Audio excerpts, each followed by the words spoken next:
Hello, I'm Mary, and this is another magical math moment. This video is going to be looking at function transformations in regard to the value h. These are the horizontal shifts. Now, the important thing to remember is that h is the opposite of what it appears. This is true when you're dealing with any kind of grouping symbol like parentheses, absolute value, or square roots, radicals. All right, same thing for like cube roots too, like if you had a cube root of something. Gosh, that's disgusting to think about. All right, so if the h value is positive, you're going right. If it's negative, you go left. So let's get to it. We've got f of x is x, and then g of x is f of x minus 3. So that means I'm going to replace this x with x minus 3. So g of x is the same thing as x minus 3. Okay, sometimes you'll see it written like that, and sometimes you have to write equations like that.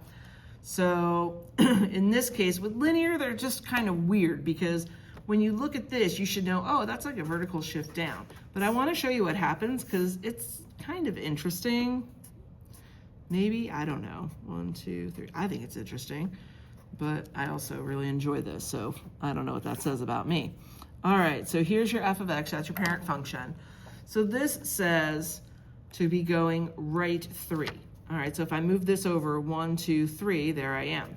Now the slope is the same, up 1 over 1. Doesn't that mean I can also go down 1 and back 1? Yes, yes it does. So there I am. And when I have my graph, ta-da, that's the same thing as x minus 3, where it's a vertical shift down.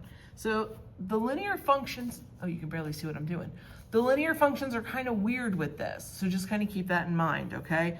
This is the same thing as that, so it's a little bit bizarro, okay? Don't get too worried about it. Where you're gonna see a lot of these transformations will be with quadratic and absolute value. So here's a quadratic. So again, this is g of x is f of x plus 4. I need to replace that x with x plus 4. So g of x is gonna be this whole thing, x plus 4 squared. Okay, so using the rules that we know, h is the opposite of what you think, -4. Negative means go left. Okay, so let's do that and see what happens. We've got 1, 2, 3, 4, 1, 2, 1, 2. You're probably sick of this pattern by now, right? That's okay. Hopefully you know it, because you've seen a lot of this now. All right, so we're gonna take this vertex and shift it over 4 to the left. Boop, boop, boop.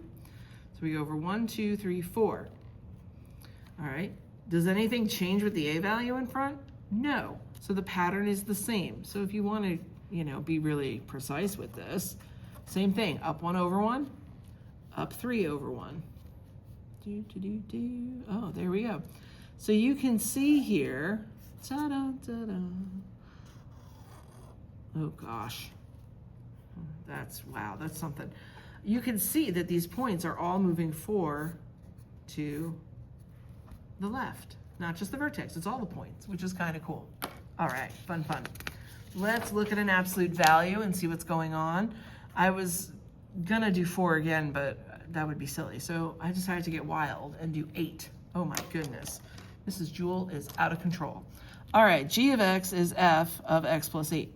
So we're gonna take that and put it in for x. Okay, it's not very exciting. So g of x is going to be the absolute value of x plus 8. All right, so in here, h is the opposite of what you think. So h is -8. That means this thing is going left 8. Okay, let's do a quick graph and see what's going on. All right, so the parent is here. Oof, that was interesting. We're going left 8. Oh my goodness. 1, 2, 3, 4, 5, 6, 7, 8. Whose idea was this? Oh wait, it was mine. Okay, so we're going like that, like that. All right, maybe it should be a little bit more down like that. Ignore that. Okay, so there we go. I hope this video has been helpful.